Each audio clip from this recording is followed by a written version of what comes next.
Allez, on plonge tout de suite au cœur de ce décryptage. Aujourd'hui, on va parler d'un philosophe qui a littéralement battu toute sa vision du monde autour d'une idée forte, la souffrance inhérente à l'existence humaine.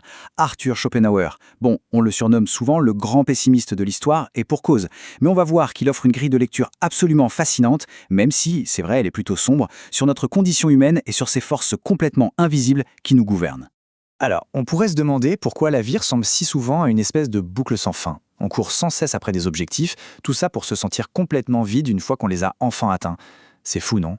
Prenez le mythe de Sisyphe, ce pauvre type condamné à pousser éternellement un énorme rocher en haut d'une colline, juste pour le voir redescendre à chaque fois.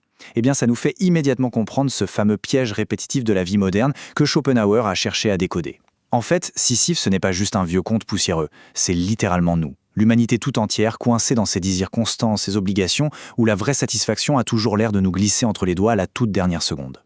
Voici donc ce qu'on va voir ensemble. D'abord, le piège de Sisyphe et la souffrance existentielle. Ensuite, les racines du pessimisme et les traumatismes du passé. On enchaînera avec la volonté aveugle, le vrai moteur de l'univers. Puis, comment l'art peut servir d'échappatoire à cette volonté. Et enfin, on regardera l'héritage et les contradictions de ce philosophe. On commence tout de suite avec la première partie, le piège de Sisyphe et la souffrance existentielle.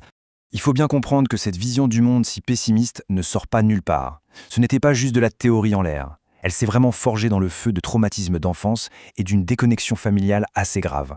Schopenhauer est né dans une famille très aisée et son père voulait absolument en faire un grand commerçant international.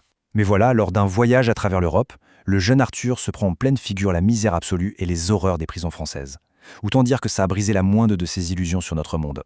Et pour couronner le tout, le suicide tragique de son père survient peu de temps après. C'est un véritable drame qui a fait basculer son univers de manière irréparable.